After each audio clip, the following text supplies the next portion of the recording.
여러분 안녕하세요. 선한교회 오성민 목사입니다. 오늘도 여러분 가운데 우리 주님의 위로와 평안이 넘치시기를 바랍니다. 오늘은 창세기 16장 1절에서 16절 말씀을 통해서 나를 살피시는 하나님이라는 제목으로 말씀을 나누려고 합니다. 하나님은 언제든지 우리를 살피시고 자비와 긍휼을 베푸십니다. 오늘도 하나님의 약속을 믿음으로 바라보며 신실하게 믿음의 여정을 걸어가시기를 바랍니다. 성령께서 도우실 줄 믿습니다. 6월 7일 말씀과 만남 시작합니다. 창세기 16장은 15장과 17장의 언약 사이에서 언약을 신뢰하지 못하고 첩인 하갈을 통해 아들을 낳은 아브라함의 실수와 하갈의 고통을 긍휼히 여기시는 하나님의 자비를 기록하고 있습니다. 아브라함의 아내 사레는 출산하지 못했습니다. 그녀에게는 애굽 사람인 여종 하갈이 있었습니다. 사레는 하나님께서 자신이 출산하는 것을 허락하지 않으시니 하갈을 통해 자녀를 얻는 것이 좋겠다고 아브라함에게 말합니다. 첩을 통해 대를 이으려고 한 것입니다. 아브라함은 아내의 말을 들었습니다. 가나안에서의 10년의 기다림은 너무 길었고 85세라는 나이는 자녀를 낳기에는 현실적으로 거의 불가능해 보였습니다.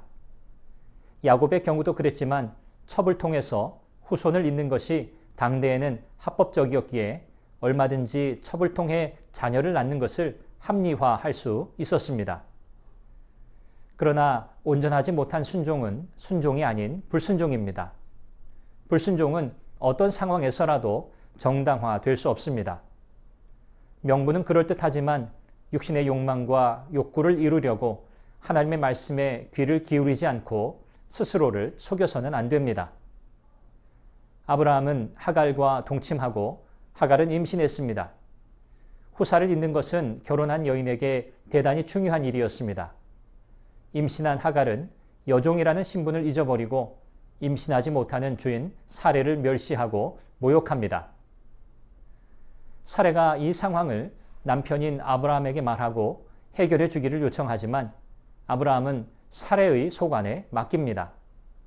사레는 첩을 내어준 자신의 실수를 아브라함에게 전가하고 아브라함은 사레에게 전가합니다. 결국 사레가 하갈을 학대하자 하갈은 사레를 피해 광야로 도망갑니다. 하나님의 언약을 신뢰하지 못하고 불순종할 때 인간 사이의 신뢰 관계가 깨어지고 책임 회피와 불평만 남게 됩니다. 관계 문제 해결은 하나님과의 관계를 점검하는 것으로 시작해야 합니다. 하나님은 임신한 몸으로 도망쳐 나와 애굽으로 돌아가던 하갈의 고통을 보시고 광야의 샘물 곁에서 만나 주십니다. 하나님은 하갈에게 사레에게로 돌아가 복종하라고 하시면서 이스마엘의 출생과 자손의 번성까지 약속하십니다.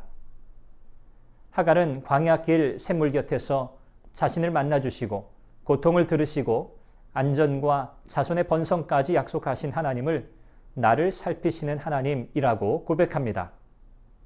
그리고 그 샘의 이름을 부엘라 헤로이, 곧 생존하셔서 나를 지켜보시는 이의 우물이라고 불렀습니다.